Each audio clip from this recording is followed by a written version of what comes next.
Welcome to the 2 Cents Podcast. I'm your host, Nino. First of all, as I always start off in my introduction, thank the man upstairs for allowing me to wake up this morning. Appreciate it. Thank you, Lord.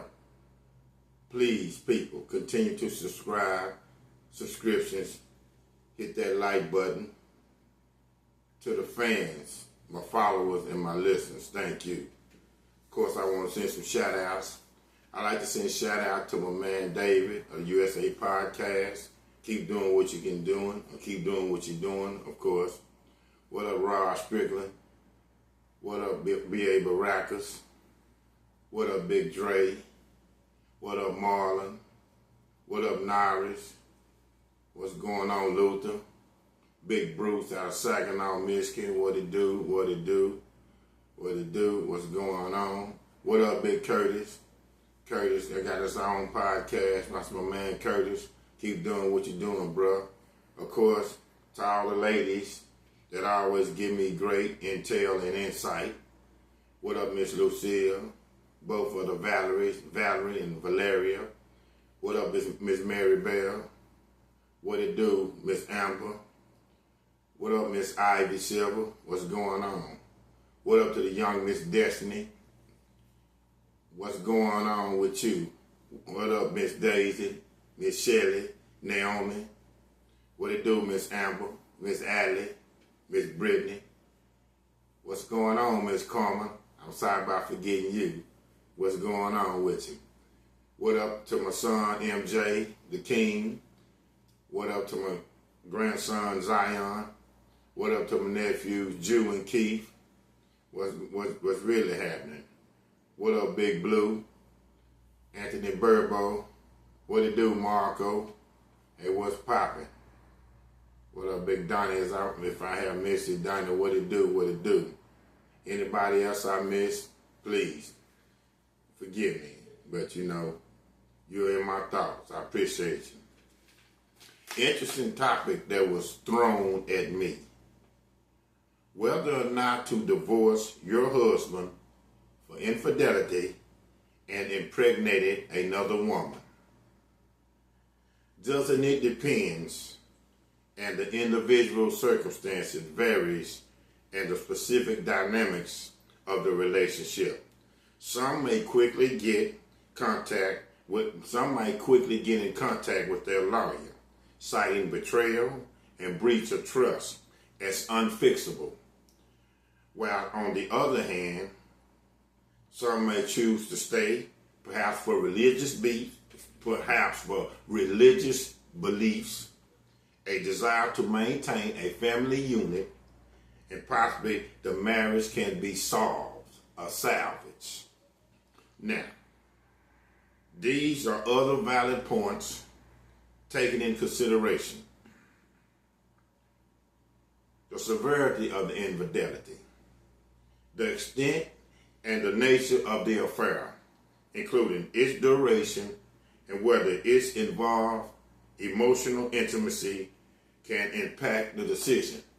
Well, basically, I think what it's saying there is, even though you've been married, you said your I do's for rich or for poor, to death do or support, you have had either something going on in a relationship, sexual relationship with another woman for maybe a duration of time.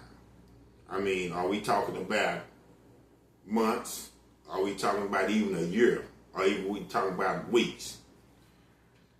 Contrast to maybe you was out and about one night and you know you was at a function, maybe you was at a restaurant, you left the wife at home, or you just left a little out with the boys, with your fellas, and y'all had drinks, and an attractive lady came across your path, and you hollered at her. You know, one thing lead to another, and what happened was, you know, y'all was very spontaneous, had a one-night stand, and through the one-night stand, you end up impregnating her. So that's what I believe it means on the severity of the infidelity. You know, Was this infidelity, this maybe possibly, as I'm saying, a hit and run, or is it deep rooted where it's really emotional? Also, the one that you're having the infidelity with, what is her emotional state of it? Did she just see this as she knowing you a married man and, it was just a hit and quit, and then y'all gonna move on? Or she's really emotional, tied up in this, to the point where she's even looking to, thinking that you're gonna get a divorce and you possibly sleeping with her and eventually gonna be with her. So that's what I believe, that's the severity of infidelity. Then there's impact of the relationship. The level of trust, communication, and emotional connection within the marriage will be crucial in determining whether reconciliation is possible. Well, the trust basically is gone, even though it was a one-night stand said, or even though we know things would happen, because as I have seen with women, and as I know for a fact, women, most of the time, and when you're in a marriage, you do something like that, and infidelity comes, you can be forgiven, but they'll never forget.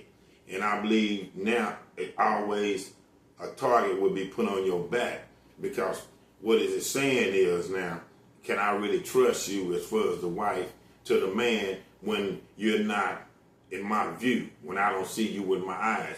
What are you doing when you're not around? When I call you or when I text you, you don't respond. When you get off from work and you usually come home, at a usual routinely time, and you're late or whatever. Now the mind begins to wonder as the woman, because the trust has left. Okay, the communication part of it is as I just said, she has texted you 2 or 3 times. She has called you, it goes to voicemail. She has texted you, and I understand that a lot of times when somebody texts you, you can't reply right back, but she has texted you, and it has been maybe an hour or so before you return the text, and then sometimes you don't even return the text.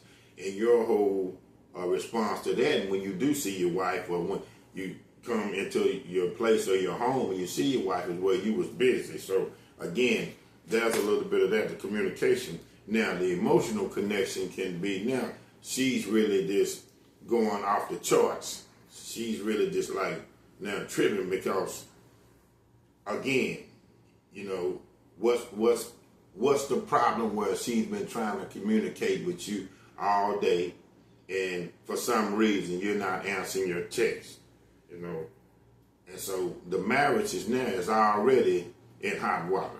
The saying that, because now you're showing a lot of the impact of the relationship that when you was having infidelity with, and why would you have infidelity? Because you got married. This is supposed to be your partner. This is supposed to be your lover. This is supposed to be, at sometimes, your best friend. So now, all the emotional connection is really got her going, because she's trying to figure out what is she doing wrong. What is she doing wrong as a wife? What is she doing wrong in the bedroom? What will make you, journey off and have, an affair with another woman, and then in the end, the repercussion of you having an affair with another woman is you impregnated her, and now, you're finna be a father out of wedlock to a woman that's not even your wife. C, impact of the children. The presence of the children, both from the marriage and the other relationship, can significantly influence the decisions, as can the level of involvement the husband is willing to have with the other child. Well, that's going to put a lot of grief and burden on everybody, because, okay, the damage is done. The infidelity. Now, your wife is hurt because now she can't trust you, and you have children by your wife that you married by law now. But now, okay, your side piece, who you had the affair with, now she's pregnant and the kid is on his way. So now it is looked upon as how would you deal with not your kids that that you have with your wife that you're married with. How you going to be able to deal with your son or your daughter that's on the way from your extramarital affairs or your infidelity? Because again, the one that you had the infidelity with, she's going to want you to be in the child's life. You know she is. She going to need help. She just not going to let you just, leave this, y'all having an affair and y'all having sex, and now a baby's on the way. Now you just can't pack up and leave her. You have no responsibility to the child that, you impregnated the woman with by having the affair, if nothing else. But see, now also, once the baby is on his way, you got to feel the strangeness of, now you having kids by your regular wife, and now your children that you have from your wife, now they have a brother or sister, but, they don't have they have a brother or sister by not their two biological parents. Only way y'all are kin, and they have a brother or sister is through you. So now everybody is kind of, it's strange. Everything is weird, And also, if by chance that you had an extramarital affair and you love your wife and you still want to make it with your wife, but she's thinking about divorce, and then you trying to do everything to show her that you made a mistake. People are not perfect. You're only human. Can you have a second chance? So now, your side piece who you had the baby by, now she's feeling some kind of way because now she's thinking again, possibly that you're going to be with her in the long run, and now you done told her, or you showing body language and you coming off with emotions that no, you don't want to be with her. You still love your wife. So see, now everything is topsy-turvy. Everything is kind of now really, to the boiling point where now you have a lot of decisions to make, because no matter how all of this unfolds, the main piece, the centerpiece of all this, through your wife, your kids, and through your side piece and your kid you got on the way from her, is you. So now again, you have a lot of decisions to make. Personal values, religious beliefs, personal ethics, and the desire for a stable family environment can all play a role. Well, yeah, religious beliefs can, because some religious beliefs and religious faith is that no matter what, you stay together. If your husband happens to have infidelity, and even though if he's impregnating a wife or whatever, you still stay together, because some religious beliefs take getting married is very sacred. It's a code that you don't break for nothing. So a lot of times that might be a lot of the favorable points of maybe the wife won't leave, but still though, in a stable family environment, even though I think the trust will be strictly gone, and maybe you can mend up, band-aid the situation a lot of time. As you endure time does heal, but still I just think a lot of times it's still not going to be like it was, though you and your wife maybe forgive you, and she still wants to keep a family environment, because like I said, you have a whole family with her, contrary to now you have a child from an affair, from really this a fling, because y'all had unprotected sex, and that's another thing. And I'm not saying it's right, no way, but I believe a lot of ways your wife will look at it will be like this. She's hurt you had an affair, but then you had an affair with unprotected sex, which right then and there gave great odds that you can reproduce with another woman, and then you did reproduce with another woman. So all your wife is looking for is she's going to hang in there with you and continue, because she wants a stable environment and her religious beliefs, but I guarantee you it will never be the same. It will never. And of course, that you have to relay this, what your infidelity to your kids as they grow up, because they should be put or have awareness of it, because again, they have a brother or sister that's not within their inner family structure, and they have a brother or sister outside the family structure. So again, you have to do a lot of explaining to that. Financial implications. Divorce can have a significant financial consequences, including property division, child support, and potential spousal maintenance. Well, a lot of that's going to come with the infidelity, because infidelity is a cause of divorce that really now say that, say that you rich, okay, and you got a lot of assets. Now your wife is going to file divorce, and maybe she might just be a stay-home mom, but now she's going to take you to the cleaners. She really is. Let it be point. She's going to take you to the cleaners, because the divorce was caused by infidelity. That it was caused straight up by infidelity. I mean, that's what you was called, a fault-based. And I'm going to get to that. That was a divorce that was caused by a fault by the man for having infidelity. So again, they're going to take everything you got. I mean, if it's cars, assets, money, stocks, whatever. Even if you own a piece of a company or something, say you're a president or whatever, your wife gets, majority or gets a nice piece of that because she's your wife.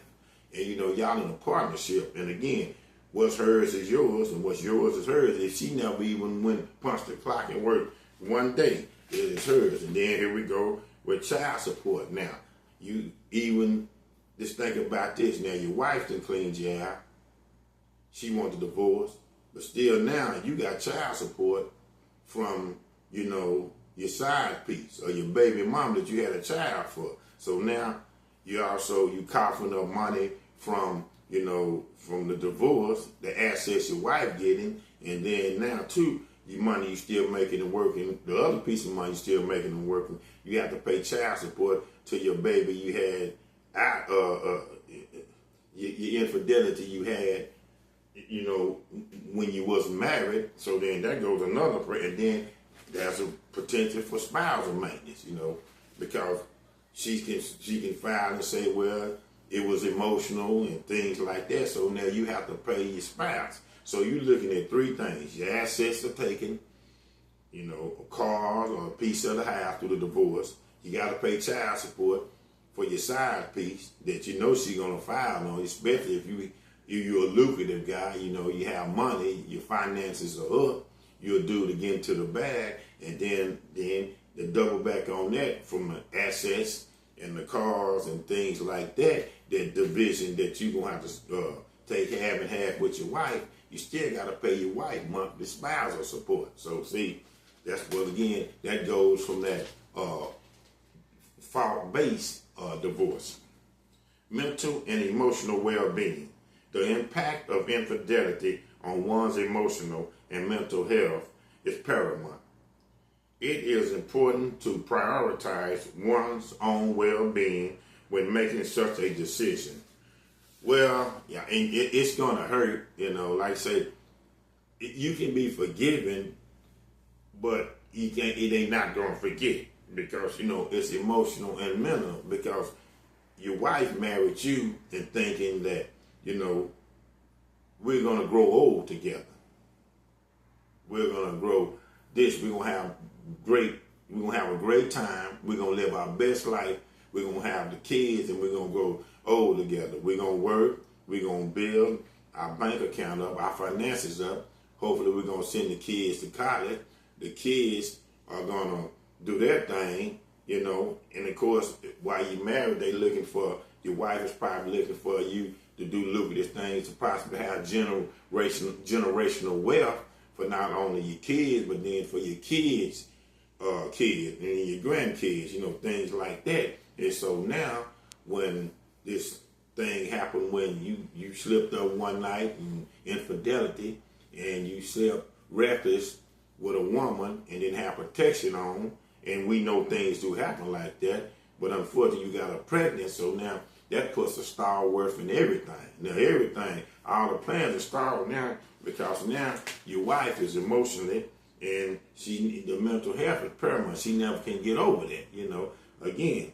And also, it can take a toll on you, and then it can even take a toll on your side piece because in her mind, again, you probably was feeling her head because us as men, we do that. I'm just going to keep it a buck because when we trying to get the goodies, no matter what, we're going to tell a woman what she wants to hear to get her to drop them panties. And so now she's thinking that you're going to really be with her, but you really wasn't. You just caught up on the moment. You was drunk, and your side piece is fine. Body is spectacular. Face is beautiful. Y'all was compatible. Y'all got it on. And then this is the repercussion of getting it on. A kid is on the way. But then again, the reckless thing was not only sleeping, and having infidelity and sleeping behind your wife's back, but you didn't put on no condom. So by that, it was chances of what eventually happened. You slept with the woman, y'all both climaxed, and now a child is on his way. Court ramifications. Now this is where it gets good. It is two types of courts. Divorce. It is two types of divorces that you basically have to go to court for whether or not to divorce your husband for infidelity and impregnated another woman. Number one is fault-based court. In some jurisdictions, infidelity can be grounds for a fault-based divorce, which may affect the division of assets, spousal support, and child custody. Well, that's what I'm trying to say. That right there is going to be, she's going to try to take everything you have. I'm going to have to bring this up. If perfect point is Country Wayne. I love this. It's on TikTok, Country Wayne. The situation with, and a lot of people, if y'all haven't tuned in, check it out. It's three principles in this little situation. It's Anthony, it's Amber, and it's Shayla. Okay, Anthony and Amber was married, and so one night, Anthony was drunk. Shayla came through. Anthony and Shayla slept together, and the repercussion of them sleeping together, Anthony got Shayla pregnant, and they had a little boy named Kai. So now Amber is filing for divorce, taking all the assets, division. He's going to get some of them, but now Anthony had to divide all this hard-earned work with his wife because by law, Amber is his wife. And so now, again, what's his is hers. And the unfortunate thing was Amber was pregnant too, but she lost her baby. But again, Shayla got pregnant, had a baby by Anthony. And so now, and the weird thing about it too is Shayla and Amber was best friends. So Shayla went behind Amber's back and slept with her husband, but now Anthony's at fault too because it takes two to tango. But get back to the point, what I'm trying to say on this fault-based divorce. So now Amber's filing for divorce, and Amber can take half of Anthony's wealth. She can take because she's his wife. And now the thing about it is Anthony is doing right by his son, but he really don't want Shayla. He still loves Amber. Well, at least he's putting on that he still loves Amber. So that situation there is kind of how Anthony is going through a lot right there. That's fault-based. That's a fault-based divorce because infidelity came in. Now, a no-fault divorce. Other jurisdictions may offer no-fault divorce, where infidelity is not a primary factor in the divorce proceedings. Irreconcilable differences, incompatibility, and irretrievable breakdown of the marriage. Now see, that's basically where you just go your separate ways. No assets have to be divided. Money or nothing like that comes into play. It was just like either y'all was incompatible, y'all got married for all the right reasons because y'all really wasn't even feeling each other. Maybe y'all just got married on the spur of the moment. Maybe it was just, a reaction. You thought you loved a person, but you didn't. And so it was things like that. And again, irreconcilable, differences is, y'all just part ways nicely. It's not going to be no way y'all going to get back together. It's done, finito. Y'all just going to part y'all ways. Now, that's still a divorce, but then that's not a fault divorce where, assets are taken, money is taken. I believe spousal support still may have to be paid because, it's a divorce, but maybe not on the no-fault divorce. Spousal support has to be paid. Maybe this on the fault-based divorce with spousal support. But that's when y'all just, nicely go y'all separate ways. It's not no all-out war. It's not no all-out war. Y'all weren't going at each other's throats or nothing like that. Y'all just came to the conclusion this is not working and we're going to get divorced. Whether or not to divorce your husband, infidelity, and impregnated another woman. 2 cents, my podcast.